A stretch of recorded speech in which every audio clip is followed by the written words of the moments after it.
देश की राजनीति के गलियारों में इन दिनों एक ही नाम गूंज रहा है और वो नाम है जगदीप धनखड़ का, जिनके देश के दूसरे सर्वोच्च संवैधानिक पद से अचानक इस्तीफा देने के बाद तमाम तरह की अटकलें लगाई जा रही हैं। कभी कोई राजनीतिक दबाव की बात कहता है तो कभी कोई इसे विपक्षी पार्टी से नजदीकियों की खबर बता रहा है। तो वहीं धनखड़ ने खुद के इस्तीफे की वजह के पीछे स्वास्थ्य का हवाला दिया। हालांकि अभी तक पूरी तरह से कारण स्पष्ट नहीं हो पाया है, खासकर तब जब वो नेता कुछ ही दिन पहले 2027 तक अपने कार्यकाल की बात कर रही हूँ। ऐसे में सवाल उठता है कि क्या ये सच में स्वास्थ्य कारण था या सत्ता के भीतर चल रही कोई गहरी खींचतान। ऐसे में आगे विस्तार से जानते हैं इन सभी सवालों के जवाब। दरअसल सूत्रों और रिपोर्ट्स की माने तो इस्तीफे के पीछे का कारण सिर्फ बीमारी नहीं बल्कि गंभीर राजनीतिक मतभेद हो सकता है।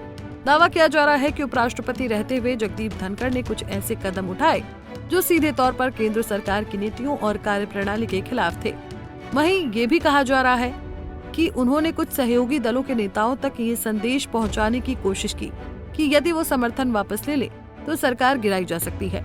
वहीं एक वरिष्ठ पत्रकार के इंटरव्यू में ये बात सामने आई है कि धनखड़ अक्सर इशारों में ऐसी टिप्पणियां करते थे जिससे सत्ता विरोधी संकेत मिलते थे। ऐसे में इस इंटरव्यू के माध्यम से क्या खुलासा हुआ है और कौन सी जानकारी सामने आई है, सबसे पहले ये जान लेते हैं। तो आपको बता दें कि धनखड़ ने चंद्रबाबू नायडू से समर्थन वापस लेने के लिए उन तक संदेश भिजवाने की बात कही थी, जहां पिछले कुछ महीनों में कई घटनाएं इस मतभेद को हवा देती रही हैं, जिसके बाद से ही ये अटकलें लगाई जाने लगी कि वो नायडू से बगावत करवाकर मोदी सरकार गिराना चाहते हैं। वहीं सिर्फ यही कारण नहीं है बल्कि आम आदमी पार्टी के सांसदों से उनकी गोपनीय बैठक, केंद्रीय मंत्रियों के साथ रूखा व्यवहार और विपक्ष को पहले जानकारी देकर सरकार को अंधेरे में रखना।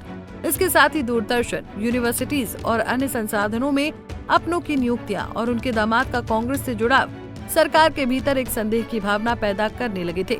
वहीं उनकी न्यायपालिका के प्रति राय भी सरकार से मेल नहीं खा रही थी, जहां इन तमाम घटनाओं ने भी ये साबित किया कि उनका रिश्ता सत्तारूढ़ पार्टी के साथ सामान्य नहीं रहा था। ऐसे में विपक्ष से मेलजोल, किसान नेताओं से संवाद और गठबंधन दलों तक संदेश पहुंचाना, ये सब बातें एक समानांतर राजनीतिक ताकत खड़ी करने की कोशिश की तरह देखी जा रही थी। सूत्रों के मुताबिक सरकार ने जब सारी स्थिति का आकलन किया तो तय किया गया कि अब चुप नहीं बैठा जा सकता। वहीं जो कुछ और मुख्य बातें सामने आई हैं उस पर भी गौर फरमा लेते हैं। दरअसल धनखड़ की कुछ जिद थी जिसमें पहली कुछ यूं थी कि धनखड़ चाहते थे कि उनके पास उतनी ही शक्तियां हों जितनी कि एक प्रधानमंत्री के पास होती है। वहीं जब मई में अमेरिकी राष्ट्रपति JD वेंस भारत दौरे पर आए थे तब उपराष्ट्रपति के ऑफिस से प्रधानमंत्री आवास और विदेश मंत्रालय को सूचना देकर धनखड़ द्वारा इस पूरे दौरे की अगुवाई करने और स्वागत करने की बात कही गई थी। साथ ही निजी तौर पर द्विपक्षीय बैठक करने की भी मांग रखी गई थी, क्योंकि धनखड़ चाहते थे कि वो उपराष्ट्रपति पद की गरिमा को प्रधानमंत्री के समकक्ष ला सके। हालांकि ये बात केंद्र सरकार को असहज कर गई थी, जहां सरकार ने उन्हें समझाने की कोशिश की कि भारत और अमेरिका की संवैधानिक व्यवस्थाएं अलग हैं, लेकिन वो नहीं माने, जिसके बाद उन्हें किसी भी कार्यक्रम में आमंत्रित नहीं किया गया। इसके अलावा उन्होंने पीएम मोदी के लिए निर्धारित बुलेट प्रूफ गाड़ियों और अतिरिक्त सुरक्षा की मांग अपने लिए की थी, जो अब तक केवल प्रधानमंत्री को ही दी जाती रही है। वहीं एक कारण ये भी था कि जब विपक्ष धनखड़ के खिलाफ नो कॉन्फिडेंस मोशन लेकर आया था तब उन्होंने इस मसले पर विपक्ष से बात करने की कोशिश की थी। साथ ही ये भरोसा भी दिलाया था कि वो उनके खिलाफ नहीं है बल्कि उनके साथ है, जिसमें कई बार उनकी बातचीत जयराम रमेश से हुई। साथ ही उनकी बातचीत कांग्रेस अध्यक्ष मल्लिकार्जुन खड़गे से भी हुई। इसके अलावा धनखड़ की भूमिका न्यायपालिका को लेकर भी विवादों में रही है। धनखड़ ने 2 जजों पर महाभियोग चलाने की मंशा जताई थी, जबकि सरकार इस पर बेहद सतर्क और रणनीतिक रूप से आगे बढ़ना चाहती थी। उन्होंने जजों की नियुक्ति और CBI चयन प्रक्रिया में जुडिशियल हस्तक्षेप पर आपत्ति जताई थी। हालांकि सरकार इस पर धीमी प्रतिक्रिया चाहती थी। ऐसे में सत्ता पक्ष की नाराजगी तब और बढ़ी जब धनखड़ ने विपक्ष से पहले प्रस्ताव पर चर्चा की बात की, लेकिन सत्ता पक्ष को इसकी जानकारी तक नहीं दी। इससे ये संदेश गया कि वो सरकार के समन्वय से बाहर जा रही हैं।